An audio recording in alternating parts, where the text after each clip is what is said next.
El mal toma muchas formas. Eso lo hemos escuchado todos a lo largo de nuestra vida. Pero decidme, ¿cuántas personas en nuestras vidas han parado a ese mal? ¿Y por qué siempre el mal no se define? ¿Porque toma muchas formas? No, ser humano sabe catalogar minuciosamente todo esto. Y como dijo Melanie Klein, una famosa psicoanalista, quien come el fruto del conocimiento es siempre expulsado de algún paraíso. Poco sabía ella que la psique humana iba a quedarse muy corta comparado con los males que hay en este mundo, ya que hay tantos que nuestra propia naturaleza humana no es capaz de comprender con ojos mundanos, porque no siguen las leyes de la naturaleza. Y aún así, los humanos nos hemos adaptado, y ahí es cuando nace mi trabajo. Mi nombre es Aurel, y mi trabajo es el que nadie quiere hacer, ya que soy un cazador de entes paranormales. Y no solo eso, sino que además soy un científico. Sí, es extraño, ya que estoy intentando darle sentido a las propias leyes que están fuera de la naturaleza, pero nada es azar, y aún así estoy seguro, y he descubierto con los años, que hay nuevas leyes que el ser humano tiene que aprender y adaptarse para poder sobrevivir como especie. Yo soy el primero de mi familia en hacer este trabajo, pero hay familias enteras que durante generaciones se han dedicado a esto. A su manera, claro. La mayor parte de las personas, digamos que simplemente extermina. Yo intento buscar el método más práctico, ver cómo librarnos de estas amenazas y salvaguardar a la especie, y además sacar beneficio de ello. Así que os voy a contar en qué consiste mi trabajo. Yo, igual que todas las personas, intentaba buscar un hueco en la vida. Quería estudiar algo. No sabía si hacer una universidad o hacer algo más práctico. Quería simplemente subsistir. Me gustaban mucho las plantas, así que decidí estudiar jardinería, ya que sabía que una carrera de esa índole simplemente me llevaría a ser profesor. Y yo detestaba a los niños y lo sigo haciendo hoy día. Mi madre siempre fue una persona muy escéptica, y siendo una mujer de origen rumano, casada con un americano de Texas, quiso mantener su cultura viva en un país extranjero, ya que yo fui a vivir a Estados Unidos. No fue una sensación muy agradable, ya que la gente se reía un poco de mi acento inglés. Marcaba mucho mi acento rumano cómo hablaba inglés, y durante casi toda mi infancia se rieron de él. No me importaba, tampoco quería tener amigos. Era una persona muy solitaria que disfrutaba de la naturaleza y aprendía sobre ella, y eso fue lo que me hizo elegir ser jardinero. Pero todo cambió en el momento que empezaron mis primeras prácticas, ya que se nos llevó a unos invernaderos que había en mi ciudad, Houston, para aprender a podar y todos esos conocimientos básicos que necesitaba un jardinero. Ahí fue cuando, después de dividirnos en grupos de 3, yo vi algo raro. Estaba aprendiendo cómo a usar las herramientas básicas para cortar el césped y tratar pequeños arbustos de menos de 50 centímetros. Me di cuenta que en ese invernadero había un hombre mirándonos desde fuera. La sensación era un poco extraña. Yo se lo comenté a mi profesor, y él nos dijo que era un vagabundo que vivía en la zona. No le hiciésemos mucho caso. Pero algo dentro de mí no cuadraba. Cada vez que veía a ese hombre, con el pasar de los días, además de un profundo olor a contenedor y a basura, sentía algo en la lengua, una sensación ferrosa, parecida a cuando te haces una herida en la boca y empiezas a sangrar. Era un sabor parecido a la sangre. y no entendía por qué sentía eso cada vez que veía a este hombre. Bueno, no le di mucha importancia, la verdad, y con el tiempo nos acostumbramos todos, ya que nunca daba ningún paso más allá de mirarnos un poco e irse a hacer sus cosas. Pasó el tiempo y mi vida solitaria dejó de serlo tanto, ya que me hice amigo de 4 compañeros. Bueno, 3 compañeros y una compañera, para ser exactos. Mi compañera me caía muy bien y creo que estaba empezando a sentir algo. Y un día, a esa misma amiga, llamada Carol, se le ocurre la brillante idea de irnos, nuestro grupo, al Bosque Nacional de Houston, o también conocido en inglés Sam Houston National Forest. Era un bosque nacional de Estados Unidos y era uno de los más grandes y los pocos que había en Texas. Así que decidimos relajarnos de los estudios en nuestras vacaciones de invierno yendo de senderismo a ese bosque.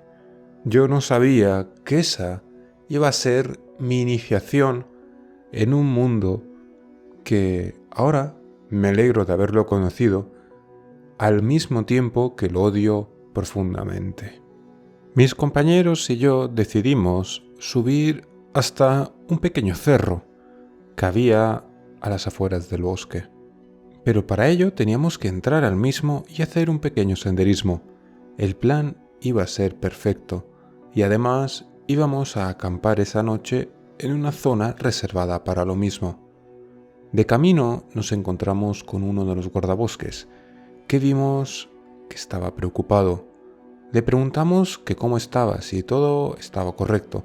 El hombre, con mirada pensativa, nos miró e inspeccionó a todos. Bienvenidos al bosque Sam Houston. Hace poco desapareció uno de los senderistas que venían al bosque. Dijo esto último con un tono pensativo y con unas palabras muy medidas. Pero era una persona anciana, así que creemos que podía haber sufrido de alguna enfermedad neurodegenerativa, la cual le hizo desorientarse. Uno de nuestros compañeros, que le apodábamos Peach, dijo: «Pero ese tipo de cosas pasan siempre. La gente mayor, si va sola, suele perderse con facilidad». El guardabosques, con aire serio, le dijo: «Perderse en un bosque, joven, no es moco de pavo, y sobre todo si es en uno que tú no conoces. En el bosque muchas veces hay cosas más peligrosas que ardillas o mapaches silvestres. Tenedlo en cuenta siempre. Los bosques estaban aquí antes que nosotros los humanos, y lo estarán después de que nosotros nos extingamos, así que dale un respeto», dijo el guardabosques con un tono muy seco y poco cordial. Me sorprendió profundamente esa actitud tan crítica de parte de un guardabosques. Normalmente eran muy afables y cooperativos y siempre te daban las mejores rutas y las mejores sonrisas cuando ibas de senderismo o ibas de acampada. Este parecía realmente perturbado y trastocado con lo que había pasado. Parecía ser que no era la primera vez que pasaba esto, y parecía ser que había pasado con una regularidad que a él, en su veterana experiencia, ya que parecía ser un hombre cano y bastante curtido en este tipo de casos, más allá de su propia cordura. Viendo esta escena, nos entraron bastantes nervios y pensábamos que nuestra pequeña excursión iba a terminar aquí. Pero Carol nos animó de nuevo y dijimos que no era nada, que seguro que nosotros no nos perdíamos. Al fin y al cabo, éramos un grupo de 5 personas y no íbamos a estar en el bosque. De hecho, íbamos a pasarlo, solamente para ir a nuestra zona de acampada, en la hora de más luz del día, que eran las 2 de la tarde. Así que estábamos muy tranquilos. Aún así, el guardabosque nos dijo que tuviésemos extremo cuidado, ya que si nos pasaba algo a nosotros, tendrían que cerrar el bosque entero a las visitas. Nosotros, con tono respetuoso, hicimos caso al guardabosques, pensando que eran simplemente el cansancio, porque a esa edad seguro que le habían pasado muchas tonterías de parte de adolescentes, y nosotros no queríamos ser una más. Eso fue lo que pensamos al principio, pero al entrar al bosque era como si una sensación distinta nos invadiese por completo. Y distinta me refiero como si hubiésemos entrado a la atmósfera de otro planeta. El aire era mucho más pesado. Pesaba andar y sobre todo me sentía profundamente incómodo. Todos gritamos asustados. «Esos pájaros me han dado un buen susto», dijo Carol con un tono preocupado a la vez que jocoso para quitar tensión al asunto. Todos nos reímos ya que nos asustamos muchísimo debido a la tensión que había en el ambiente. Intentamos quitarle hierro al asunto, mirando a nuestro compañero Marcus. Marcus junto a Ferguson eran hermanos gemelos y eran los otros 2 miembros de nuestro grupo, que eran más asustadizos, por decirlo de alguna manera, y Marcus, digamos que se le escapó su móvil al suelo. Un móvil con el que él se codeaba diciendo el mucho dinero que tiene y lo adinerados que son sus padres. Nosotros no le dábamos mucha importancia, ya que estos 2 hermanos sabíamos que pasaban por terribles aprietos económicos, así que esta pequeña felicidad con la que Marcus intentaba darnos una falsa envidia con un móvil que era bastante antiguo, nos llenaba de ternura a la vez que profunda felicidad, ya que él compartía esto con nosotros. Aún así, nuestra pizca de malicia no pudo contenerse cuando vimos su tan genial móvil en un charco. Eso fue motivo suficiente para que todo el grupo explotase en una enorme carcajada. Todos menos Marcus, que recogió rápido el móvil y para suerte de él, no tenía nada. Y esta forma de romper el hielo nos sirvió mucho, ya que nos quitó la mente de ese ambiente tan sofocante que era estar dentro del bosque. Aún así, dentro de nuestros corazones había un primitivo instinto que nos decía que esto no estaba bien. Algo en este bosque no estaba en orden, porque iba a salir volando una bandada de pájaros que estaba situado a más de 500 metros a ojo, pensando yo, volando sin más. Nosotros no estábamos cerca para molestarlos, nosotros no hicimos ningún ruido que los molestase. Eso despertó un poco mis sospechas. Aún así, sabía que podía haber más gente en el bosque, sobre todo si estaban buscando a un senderista perdido. Esa era la mentira piadosa que nos decíamos entre nosotros, aunque sabíamos perfectamente que solamente era para ocultar nuestro miedo. Sin darnos cuenta, o puede que sí inconscientemente, aceleramos el paso, llegando rápidamente al sendero fuera del bosque y viendo cómo esa atmósfera sofocante se quedaba atrás, como un mal recuerdo. Nos fuimos a una pequeña colina que era donde se hacía el camping, viendo un lugar plano, sin ninguna maleza, limpio, impoluto, que denotaba el cuidado que ponía el parque en él. Nos alegró bastante ver no solamente ese cuidado, sino de que no había nadie aquí. Íbamos a disfrutar de este camping solos, sin molestar a nadie, sin padres que nos digan cómo comportarnos, simplemente ser adolescentes, pero sin molestar a nadie. Solo un grupo de introvertidos siendo ellos mismos por una vez. Aprovechando lo que quedaba de día, siendo ya las 4 de la tarde, aprovechamos para bajar a un río cercano y intentar pescar algo, o como mucho, meter los pies en el agua helada. Sabíamos perfectamente que nuestras habilidades como pescadores, ya sea con caña o a mano, no era la del promedio, y como era de esperar, no capturamos ningún pez.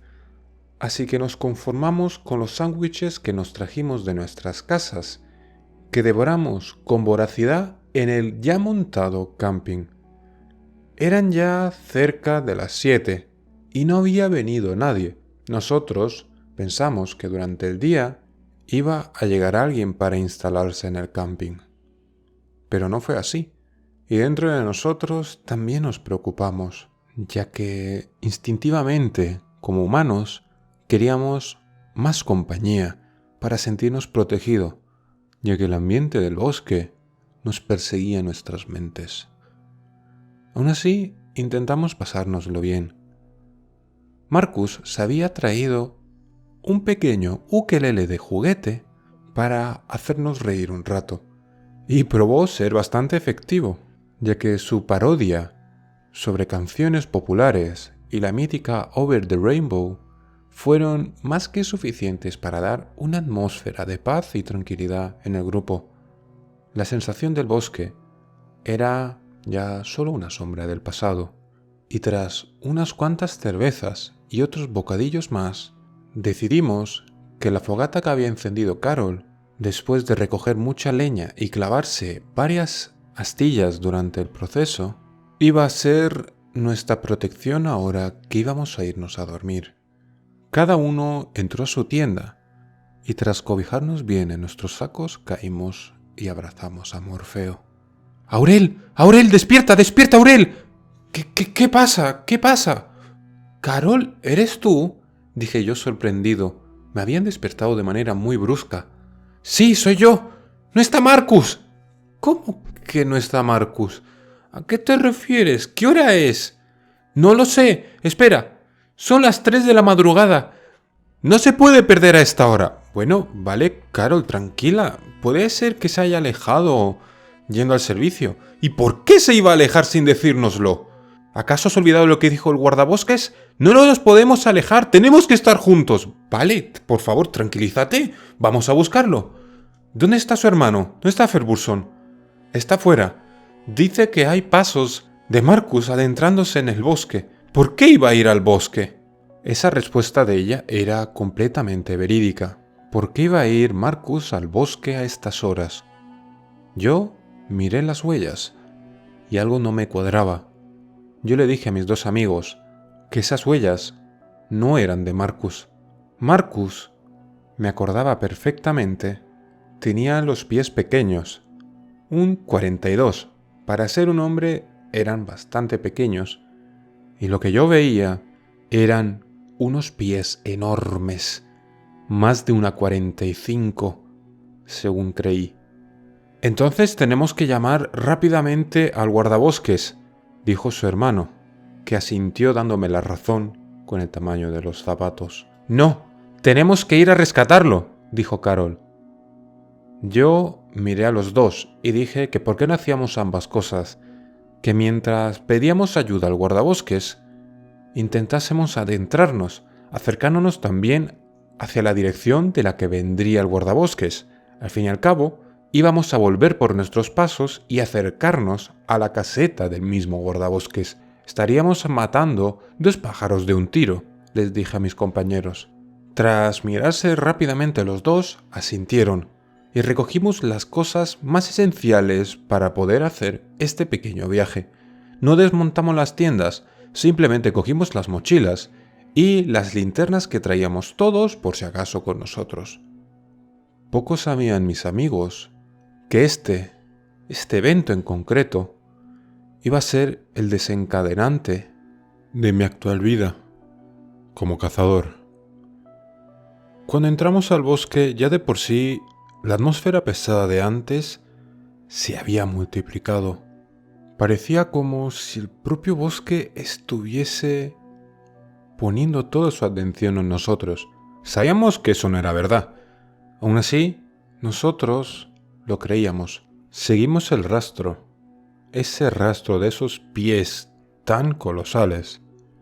Y entonces yo caí en la cuenta de una pregunta, aunque obvia, la dije en voz alta.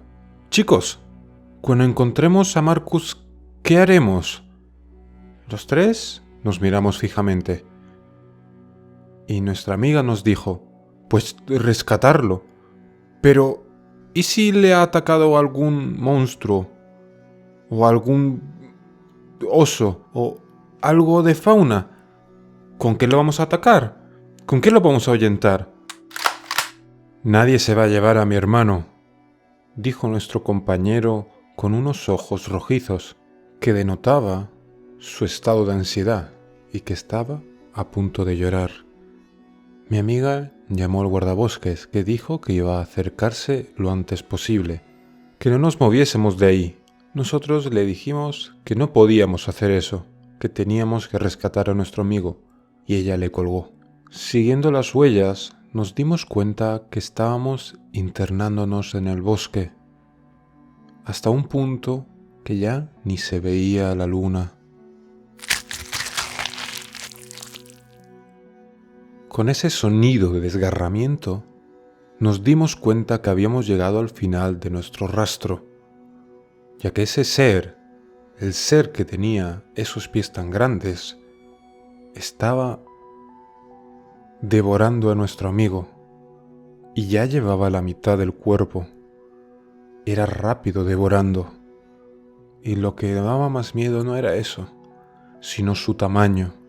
Medía, a mi parecer, 3 metros o más. No lo sabía a ciencia cierta. Era un ser pálido y delgado. Se le notaba como una especie de protuberancia saliendo de su espalda. Parecía que sus vértebras eran puntiagudas y su cabeza tenía cuernos. Al mirarnos, se irguió y viendo su rostro, parecía la de un ciervo medio descompuesto, y me produjo una sensación familiar.